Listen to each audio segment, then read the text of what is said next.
آج تک جو ہے پاکستان کی فارن پالیسی جو ہے زیادہ تر زور جو ہے زیادہ تر فوکس جو ہے یہ ڈیفنس پالیسیز کو دیا گیا ہے. یہ پاکستان کو ایک سیکیورٹائز اسٹیٹ جو ہے یہ بنایا گیا ہے.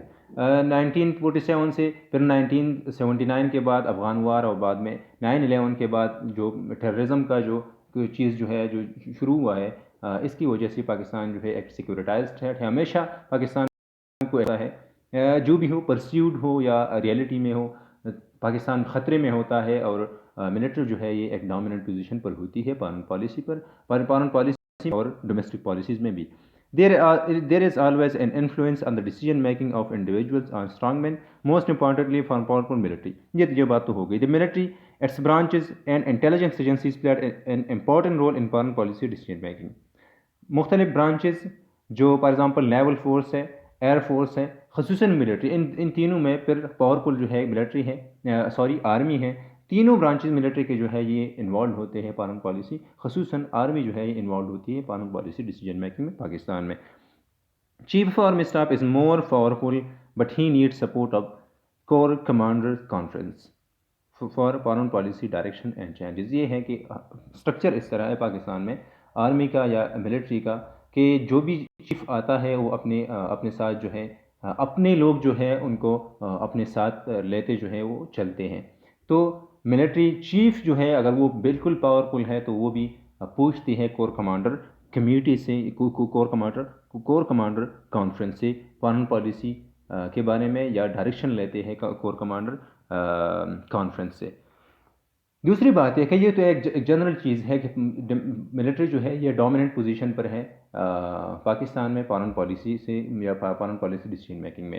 ایمبیسڈرشپ ایک اس طرح چیز ہے. اگر ہم دیکھیں تو ہم کہتے ہیں کہ کچھ انسٹیٹیوشنز جو ہیں یہ انوالو ہوتے ہیں فارن پالیسی امپلیمنٹیشن. یہاں پر اگر ہم دیکھیں تو پاکستان میں آج بھی اسی گورنمنٹ میں بھی بہت زیادہ لوگ جو تھے ملٹری کے ریٹائرڈ جنرلز یا جنرلز جو ہے یہ پوسٹڈ ہیں ایز این ایمبیسڈرز کے طور پر یہ پوسٹڈ ہیں ممالک میں.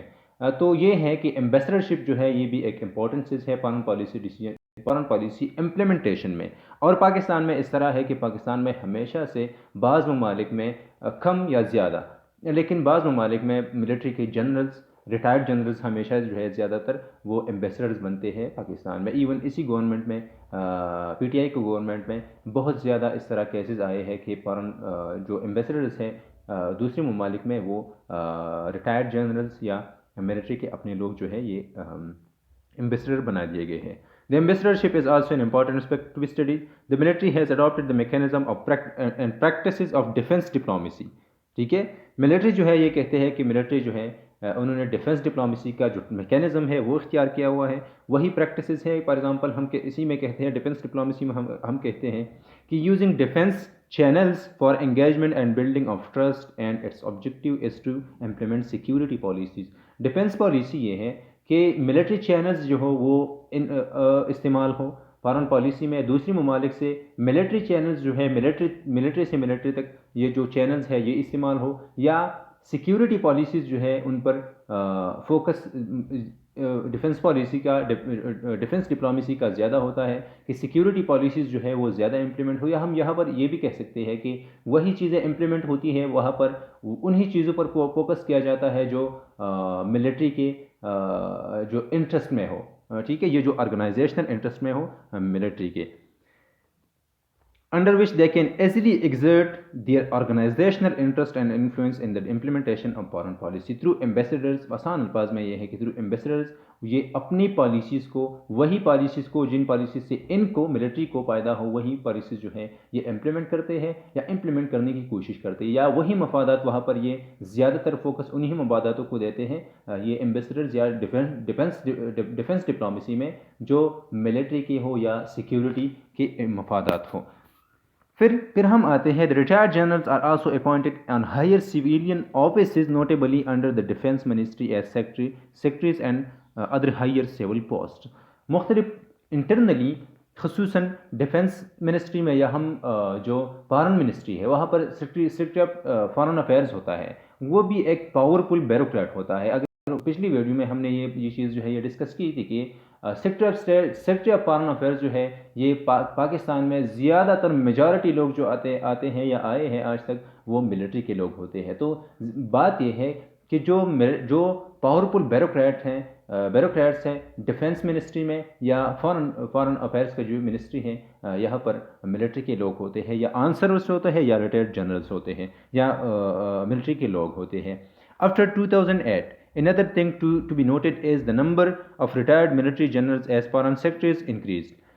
2008 سے یہ جو فارن سیکرٹریز کے جو فارن سیکرٹریز جو ہے یہ زیادہ تر ملٹری کے یا ملٹری جنرلز آئے ہیں. Defence secretary is suppose to be the top civilian bureaucrat in the ministry of defence.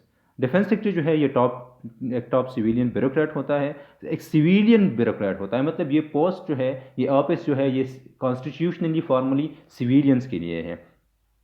From 2008 to 2013, only one civilian was posted as defense secretary. 2008 سے لے کر 2013 تک, ایون 2008 سے لے کر آج تک 2021 تک صرف ایک بندہ آیا ہوا ہے اسی سویلین پوسٹ پر سویلین. ٹھیک ہے, this means that it has occupied de facto position on defense and foreign policy as that it is to be executed and planned in GHQ. ٹھیک ہے, یہ ہے کہ جتنی بھی انفلوئنشل ڈیسیجن میکنگ میں جتنی بھی انفلوئنشل چیزیں ہیں جو بھی انفلوئنشل آفیسز ہیں وہاں پر لوگ بیٹھے ہیں ملٹری کی. ایون یہ اس طرح بھی ہے کہ آن سروس لوگ ہیں یا ریٹائرڈ جنرلز ہیں. National security council was which formalised informal input into the decision making in the country. National security council جو تھا مشرف میں اس طرح ہوا کہ انہوں نے نیشنل سیکورٹی کونسل قائم کیا اور زیادہ تر پاورز جو تھے وہ دیے, چونکہ وہ خود پریزیڈنٹ تھے اسی وجہ سے انہوں نے زیادہ تر پاورز جو تھے پریزیڈنٹ کو دے دیے. Secondly it has reduced the role of prime minister as it is headed by the president. یہ تو ہو گیا. پھر نیشنل سیکورٹی کونسل جو ہے یہ پاکستان میں PPP کے دور میں یہ ختم ہو گیا, مطلب ختم کیا گیا ہے. تقریباً 2017 تک 2018 تک اس کے یہ نہیں تھا. میرے خیال سے آج PTI کی گورنمنٹ میں یہ چیز جو ہے یہ دوبارہ لایا گیا ہے اور جن میں تینوں جو فورسز ہیں ان کے چیفز ہوتے ہیں, کمانڈرز ہوتے ہیں اور فارن منسٹری کے جو فارن منسٹر ہوتا ہے پاکستان میں اور پرائم منسٹر جو ہے وہ بھی ہوتے ہیں اس نیشنل سیکورٹی کونسل میں. لیکن وہاں یہاں پر بھی ڈومیننس ہے ملٹری کا. اچھا, اگر ہم دیکھیں اسی ٹاپک کو ہم نے ڈسکس کیا ملٹری کے رول کو فارن پالیسی میں کس طرح ہے کانسٹیٹیوشنلی جو صرف ڈیفنس تک لمیٹڈ ہے اور پریکٹیکلی پاکستان میں مختلف فارن پالیسی ڈیسیجن میکنگ میں جو آفیسز ہیں وہاں پر بھی یہ ملٹری کے لوگ ہیں یا جو ڈیسیجن میکرز ہے یہ بھی خود جو ہے یہ ہے ملٹری کے لوگ ہیں. یا فارن پالیسی امپلیمنٹیشن کی اگر ہم بات کرتے ہیں تو ایک تو یہ ہے کہ یہ اپنے جو لوگ ہیں وہ ایز ایمبیسڈرز جو ہے دوسرے ممالک میں بھیجتے ہیں چونکہ یہ ایک سویلین آفس ہے. یا سیکرٹریز جو ہوتے ہیں ڈیفنس منسٹری کے انڈر یا منسٹری آف فارن افیئرس کے انڈر, یہ جو سیکرٹریز ہوتے ہیں یہ بھی زیادہ تر جو ٹاپ بیوروکریٹس ہے یہ بھی زیادہ تر جو ہے ملٹری کے لوگ ہوتے ہیں.